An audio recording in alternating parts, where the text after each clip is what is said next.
Fiatanany tompo no tononoko amintsika rehetra.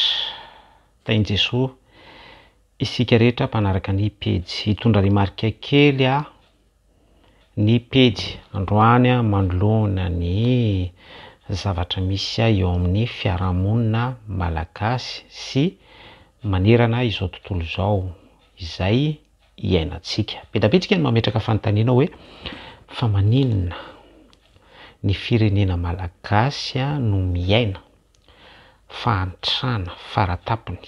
Ny firenena malagasy no ataontsika ivon'ny fanazavana an'io fa efa mahenika an'izao tontolo izao ny fahantrana amin'ny lafiny sosialy, ny lafiny ara-toetsaina, ny lafiny ara-panahy, tena mahantra ny firenena malagasy.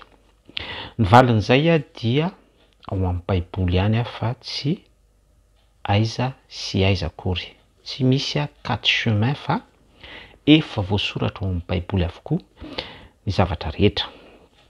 Ny zavatra tokony ho voaraintsika sy tokony ho fantatsika miainga amin'izay famarinan'ny baiboly izay araka ny voasoratra ao amin'ny apokalipsy toko 2 andininy 7 dia hoe Jehovah Andriamanitra mandinika ny vosiny fo ary mamaly ny firenena tsiraray avy, mamaly ny vahoaka tsiraray avy, ny ankohonana tsiraray avy araka ny anjara asany tokony ho tandrify ny tsiraray avy Yahweh Elohim. Dikan'izay dia hoe matoa zany mahantra ny malagasy ara-tsaina, ara-tsosialy, ara-panahy dia mipetraka ny fahamarinan'io apokalipsy toko 2 andininy 7 eo izay azavaiko toy izao hoe Andriamanitra mandinika ny toe-pon'ny malagasy izy.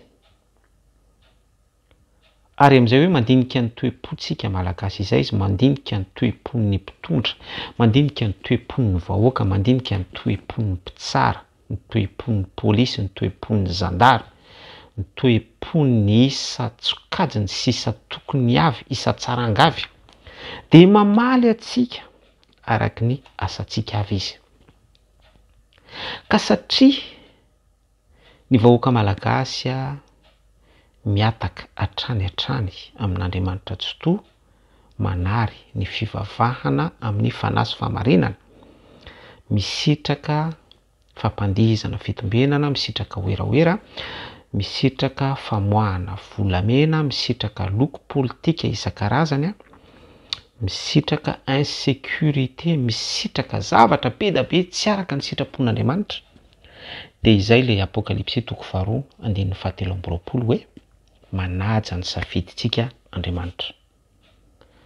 Rehefa te hangalatra ny malagasy dia ajain'Andriamanitra izay safidy ny tsiraray te hangalatra izay. Rehefa te hamoaka volamena, ny mpamoaka volamena anankiray dia ajain'Andriamanitra izay safidin'izay. Tsy mi-interposer mihitsy Andriamanitra ambara-patonga ny fotoana voafetra izay hamatorana ny démonie ho any amin'ny farihy mirehitra afo.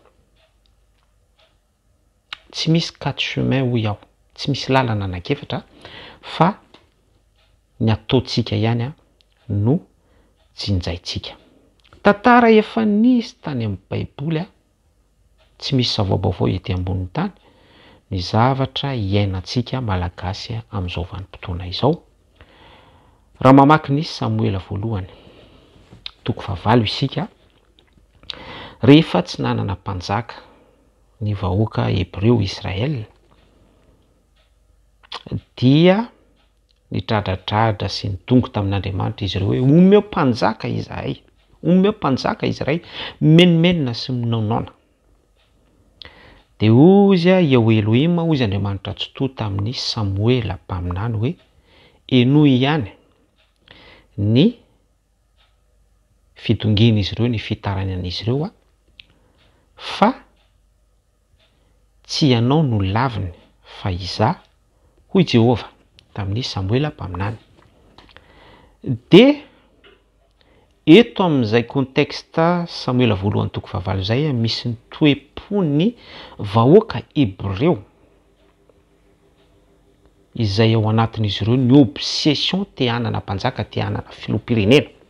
Zay mba te ohatran'ny Gomora, te ohatran'ny Frantsay, te ohatran'ny Amerikanina, te ohatran'ny Japonais sy ny Sinoa sy ny Karana sy ny Koreana, te aleo tena izahay, te hanana ny sata anay manokana izay, ny constitution izay anay manokana, état laïque, te hanana filoham-pirenena, bogosy izahay, te hanana filoham-pirenena, mpivarotra ronono izay, te hanana filoham-pirenena, profesora izay, te hanana filoham-pirenena, mpampandeha izay, te hanana filoham-pirenena, judoka izay, te hanana izao sy izao izahay, sy ny sisa rehetra. Zay mihitsy le contexte an'ity Samuela voalohany toko fahavalo ity, dia nisy lehilahy ranjanana bogosy avoavo noho ny olona rehetra nantsoina hoe Saoly ny anarany.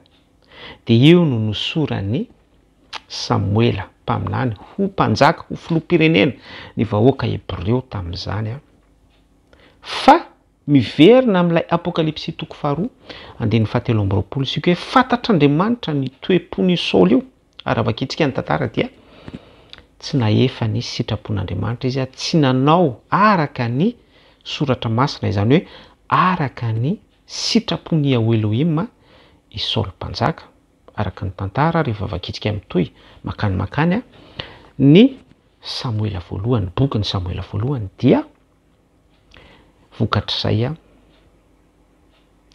nisy fahaverezana be mihitsy ara-tsaina, ara-panahy, ara-tafika aina teo amin'ny vahoaka Hebreo, tahaka ny zavatra iainan'ny vahoaka malagasy amin'izao vanim-potoana izao hoe lasa miaina mizera ny vahoaka malagasy, satria ilay contexte ao amin'io Samuela voalohany toko fahavalo mihitsy ilay kisary tsy misy zava-baovao ety ambonin'ny tany, fa ny teo aloha ihany no miverimberina.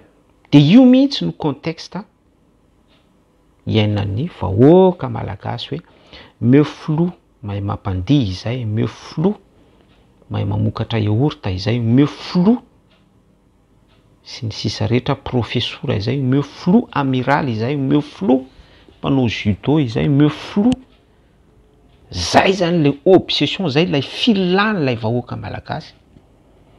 Dia apokalipsy toko faharoa andin'ny fahatelo ireo filoha rehetra ireo nefa tsy misy mandeha araka ny sitrapon'Andriamanitra.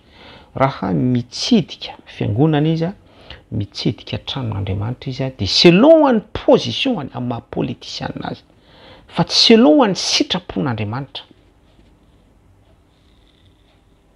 De satria ny malagasy mangetahita filoha bogosy, mpampandeha, mroleera, filoha mahay vavaka foafoa, filoha mizara varitsinjo, filoha ohatrohatran'izany, dia mamaly ny vahoaka malagasy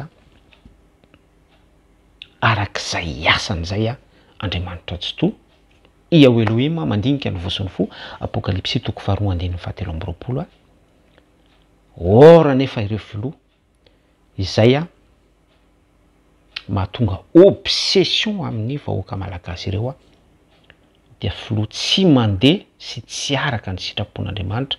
Mamerina n'ilay tantara Samuela voalohany toko fahavalo andin'ny fahaenina, dia misera tsy misera eto amin'ny firenena, insécurité alatra voamaso, ny trafic d'organe, ny volamena mipiritsaka, ny miliara tsy miliara ao an-dapa, resaka raisa aitsika rehetra tsy ho tany saina intsony zany. Ka amin'tinako azy dia hoe matoy isika tafiditra sy tafalatsaka ao anaty fantrana lalina ohatran'izao dia isika no misafidy ny fantrana hiainantsika. Tsy lahatra akory ny fantrana, fa isika no misafidy ny fantrana hiainantsika. Rehefa mamaky baiboly ianao dia miverimberina ao amin'ny bokin'ny mpanjaka sy ny tantara ao izao teny izao hoe ary nandry fehizay ny vahoaka Hebreo satria niverina tamin'Andriamanitra, izany hoe rehefa miverina ao anatin'ilay hoe mifandray amin'Andriamanitra isika ny vahoaka Hebreo ara-tantara tamin'ny fitondrana mpanjaka, dia nandro fehizay izy ireo na leo tena tsy afaka nanapatra tamin'izy ireo ny Komoriana, tsy afaka nanapatra tamin'izy ireo ny Bailleur de Fon, tsy afaka nanapatra tamin'izy ireo ny Frantsay, tsy afaka nanapatra tamin'izy ireo ny Sinoa sy ny Karana, tsy afaka nanapatra tamin'ny tsiraray ny Arabo, ny any Koet, ny any Liban sy ny aty France sy ny partout satria niverina tamin'Andriamanitra izy ireo tafaverina ilay fitohizana ao anatin'ny antsoina hoe fifanekena mifanaiky constitution divine miaraka amin'Andriamanitra tsy to selon ny volonté divine araka ny heran'ny filazontsara. Ka ety am-pamaranana izany dia hoy hoe raha tiatsika no afaka amin'izao mizera izao dia tsy maintsy mamaly ny apokalipsy ary mafeno ny fepetra itsika amin'ilay apokalipsy 2:7. Ia Elohim Andriamanitra tsy to, Jehova mandinika ny vosiny fo, dia tsy maintsy averinao zany ny toe-potsika, tsy maintsy miverina zany ny toe-pony malagasy manomboka any amin'ny mpitondra, vonina, mibebaka, iaika, hiverina ao anatin'ny constitution divine fanekena vaovao tiavan'i Jehovah Andriamanitra ao amin'ny fonao rehetra, ny sainao rehetra, ny fananao rehetra, ny herinao rehetra, tiavany namanao tahaka ny tenanao, zay didy lehibe anankiroa zay fotsiny. Didy vaovao nomeko anareo dia ny mba hifankatiavanareo dia le fifankatiavana tahaka ny tiavany ray atsika zay fotsiny ihany dia miaraka amin'izay tonga dia restauré indray ny misère, restauré ny trosa, restauré ny ara-pana, surtout ny resaka ara-pana, fa katsao aloha ny fanjakan'Andriamanitra sy ny fahamarinany dia hanampy anareo zany rehetrarehetra izany ozy ny soratra masina. Dia miaraka amin'izay hoe manampy atsika izay rehetrarehetra izay dikan'izay dia hoe marina eo amin'ny firenena malagasy le hoe omeo anay io ny anina sahaza ao anay juste tsy ampina tsy mihoatra, tsy misy investissement envers ny hoe voisin comoriana, ny voisin européana, ny voisin tsy européana, tsy mila resaka Bailleur de Fon sy ny sisa rehetra izany fa juste mamokatra i Madagasikara, resaka jono ny resaka atiny sy ivelany ny arenaky ambony tany juste hoy ao satria ao lay fitiavana, ao lay filazontsara, ao lay sitrapon'Andriamanitra. Ka vonina amin'izay ve ny vahoaka malagasy, vonina amin'izay ve ny mpitondra 2023 mantsy isika io anomboka ny propagande, dikany hoe anomboka ny propagande dia anomboka indray lay fitapitaka, anomboka indray hetsika lay filana ao anatin'ny vahoaka malagasy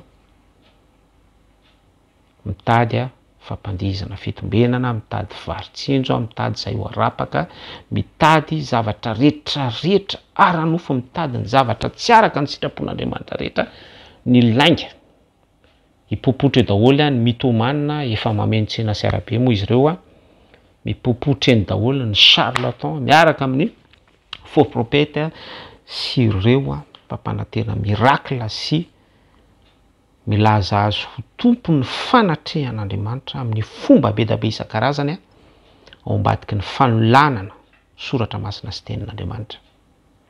Averiko fitinina ny pub hoe ia Elohim mandinika ny vosiny fo, raha tiatsika ho tafavoaka izao firenena izao dia any amin'ny toe-potsika no ambaritsika mifanaraka amin'ny sitrapon'Andriamanitra satria io toe-potsika io, toe-panahy, toe-pisainana io fantatr'Andriamanitra io, transparent eo anatrehany io. Dia ao anatin'izay midika hoe mila mibebaka manomboka any amin'ny mpitondra hatrany amin'ny carte mobile sy ny mpizara carnet any amin'ny vokotany rehetrarehetra, surtout ireto karazana faux prophète sy ny église de prospérité sy ny église paka position miaraka amin'ny fitondrana, mitsabaka amin'ny raharaha politika sy ny zavatra ohatran'izany rehetrarehetra mila fibebahana zany rehetrarehetra izany raha vonina am'izany tsika vahoaka malagasy zay tsika vao afaka miteny hoe Madagasikara dia any Kristy fa treto a Madagasikara dia ny sinoa sy ny karana sy ny mpanao politika sy ny tompon'ny miliara sy ny vetaveta sy ny any ivelany rehetra araky ny voasoratra ao amin'ny baiboly manana anjarany any amin'ny farihy mirehetra afo. Mirarosoa antsika rehetra amin'ny manaraka indray tia anao Jesosy, tia ny firenena malagasy izy, tia antsika rehetra izy tsy misy tian'Andriamanitra ny overina de iray aza fa ny bebahantsika ny alantsika amin'ny ratsy fanaontsika izany no andrasan'Andriamanitra. Yahweh Elohim mandinika ny voson'ny fo Apokalipsy 2:7 vonina ave isika malagasy. Eo am-pelantanantsika ny karta. Tianao Jesosy. Amanaraka indray